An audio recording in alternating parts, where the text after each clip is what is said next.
सुन के महलिया में सोवाई दुर्गा माई हो चौखटवा धई के ना, हो चौखटवा धई के ना, कि बैठा सेवका नदनवा हो चौखटवा धई के ना।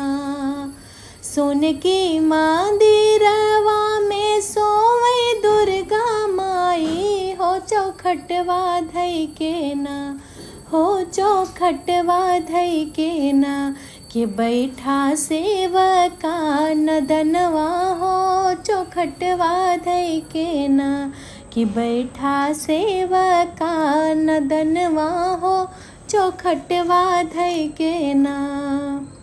कवन संकट तोहरे आए मोरे सेवका हो कि बहुत भेरी ना, हो कि भोर होत ना, कि बैठा मोरे चौ मंदिरवा हो चौखटवा धई के ना। कवन संकट तोहरे आई मोरे सेवका हो चौखटवा धई के ना, कि बैठा काहे मोर मंदिरवा हो चौखटवा धई के ना। सबके तनैया मैया पार लगावे लो हमारी नैया ना, हो हमारी नैया ना। काहे बीच मज धरवा हो हमारी नैया ना, कि छोड़ू बीच मज धरवा हो हमारी नैया ना। जावो नाही सेवका अपनी नगरिया हो कि भोरवे होत ना, हो कि भोर होत ना।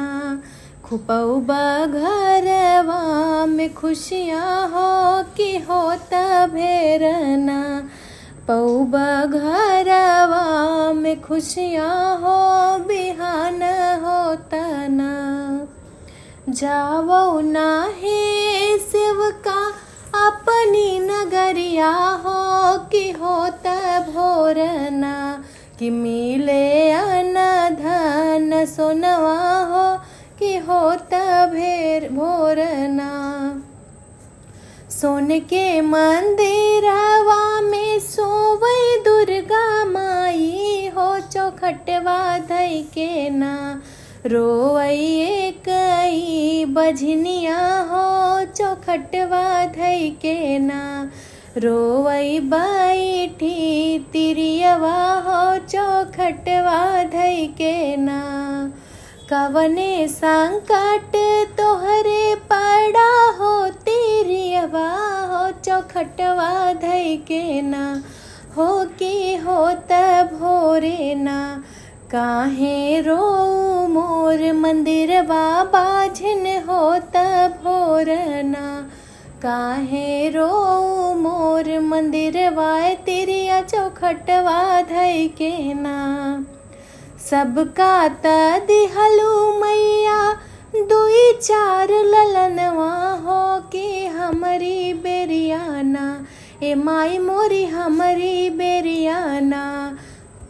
काहे कैलू माई देरी हो कि हमारी बेरियाना, कि हमका देह उतर साई एक ललनवा बिनाना।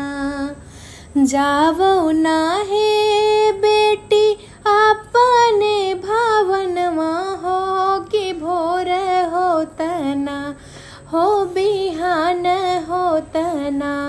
पूरा करबै तोहरा सपनवा हो कि होत भोरना।